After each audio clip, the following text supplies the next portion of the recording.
So I know it's, May already, but we still have a quarterly wrap-up to tackle. And this time, I ended up choosing an awfully frantic and chaotic set of games. A lot of them are mechanically frantic, from a racing game that has literally no cap to how fast you can run, to the most chaotic and active deck builder you'll ever play. But some, like our first game, let you take all the time you want, but feel no less desperate or frantic as you race the turn counter to prevent the unspeakable from happening. Let's start by talking about Through the Darkest of Times.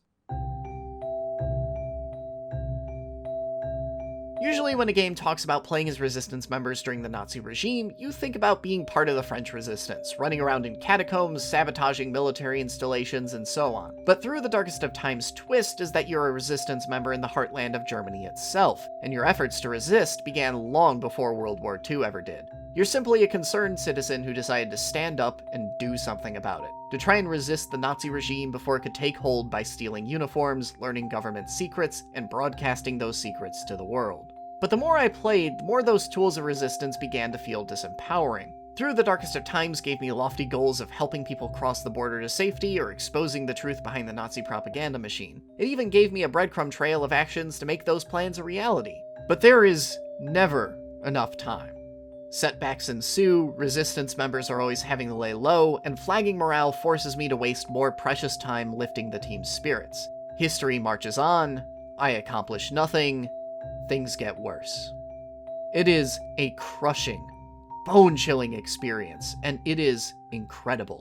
It was tuned to just the right level for me, where there was always some hope that I might be able to accomplish something, that I might actually finish a mission and do my small bit to make the world a better place, only for my success to be snatched away when I always ran out of time. At best, I survived, and only just barely. But even beyond that, the writing and art direction in this game are so on point. The innumerable gruesome atrocities of the Nazi regime make for infinite horror fuel, but what Through the Darkest of Times captures even better is the psychological side of the situation, as you watch an entire nation go insane around you. Even with my fellow resistance members alongside me, I felt utterly isolated, as almost everyone around me succumbed to and embraced Nazi propaganda and fanaticism. Government rallies became cultish and deeply unsettling, neighbors gleefully doubled down on Nazism, and children were brainwashed into hateful bigots by the Hitler Youth program. It doesn't necessarily tread new ground, but it's all executed so well that playing it produced one long internal scream that similar works never elicited from me. A scream that never found release because despite my best efforts, time marched on, I accomplished nothing, and things got worse. Through the Darkest of Times is a deeply bleak and uncomfortable game to play through, a misery simulator on par with Pathologic, but considering the subject matter, that's rather fitting, and it's all executed almost to perfection. One Step from Eden.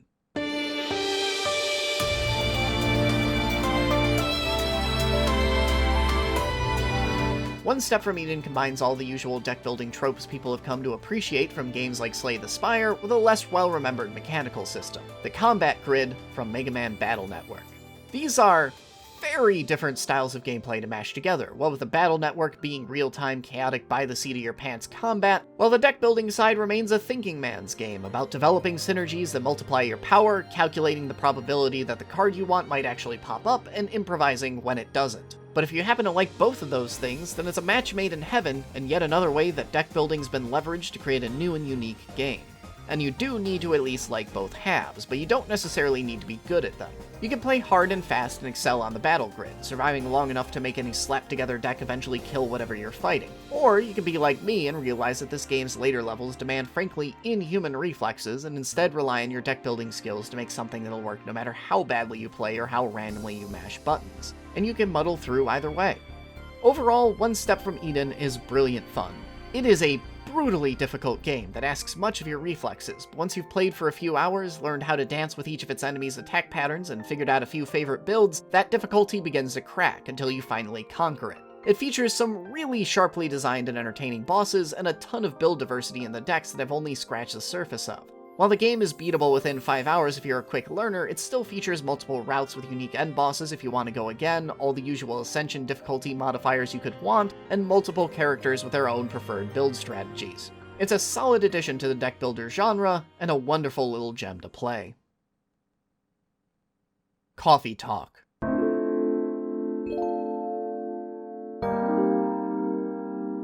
I've gone on about the recent popularity of games that have you playing as someone in the service industry before. Whether you're behind a bar or the wheel of a cab, the developers have an excuse to throw literally any character at you without any narrative muss or fuss about why they're there and conveniently sharing their riveting backstory. And in Coffee Talk's case, I mean literally any character.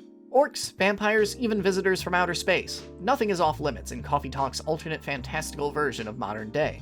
As with a lot of fiction, all of those fantastical characters are used to draw parallels with real-life issues today as they open up about their stories immigrating from the ocean to Seattle, or waking up to the privilege of a life of immortality that doesn't even have to consider paying for healthcare. Between these lengthy conversations, you'll be making the odd drink for each customer, which mostly just means putting the right ingredients together, but for the most part, you'll just be sitting there and listening. You can also make latte art if the mood strikes you, but I don't know the first thing about how to do that, and the game is neither instructive nor intuitive about how to do so.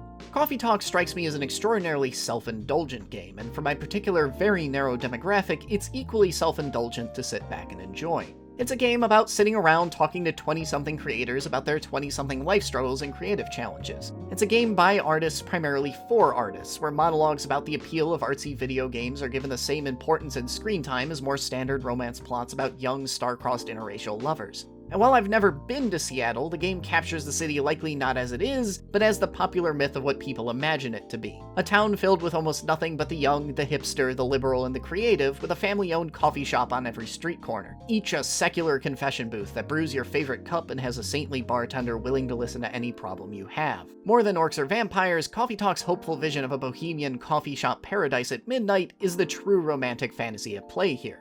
And as a 20-something extremely liberal creator that craves exactly such artistic covens, this game is basically comfort food for me. And if you fall into any of those categories, you might find something to resonate with in there too.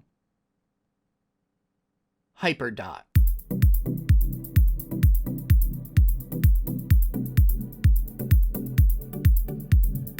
At first glance, HyperDot looks like the spiritual successor to the almost equally obscure rhythm game Sound Dodger, which came out way back in 2013, and my god do I feel old now. But while the basic presentation of having to survive an onslaught of random shapes flung at you from outside of a circle is almost identical, HyperDot is much less interested in the whole handcrafted rhythm game aspect, and instead wants to be more of a pacifist twin-stick shooter, and at times, even a puzzle game. Aesthetically, it gets trounced on almost every front by Sound Dodger, in which every level felt like you were literally playing through a moving, living painting. But HyperDot has its own appeal as you zip through its little 20-second endurance trials, many of which it mixes up with all kinds of modifiers. Sometimes you'll have to stay inside a specific zone while still dodging enemies, other times you'll have to do it in the dark, and still other times there's a super hot mechanic where everything only moves when you do. At times the game can feel a little too random with how it spawns objectives, and it perhaps waits a little too long to stop pulling punches with the player, but once you get halfway in and is finally confident in your ability to engage with it, HyperDot finally clicks. It's a pretty zen experience that just keeps opening up more and more as you go, and eventually it does start leaning into some of the same tricks that Sound Dodger did to create more complicated puzzles and more beautiful levels at the same time. Overall, HyperDot is a pretty straightforward game that might not capture its full potential, but what is there is still an enjoyable, relaxed little adventure. Sprint Robot Championship.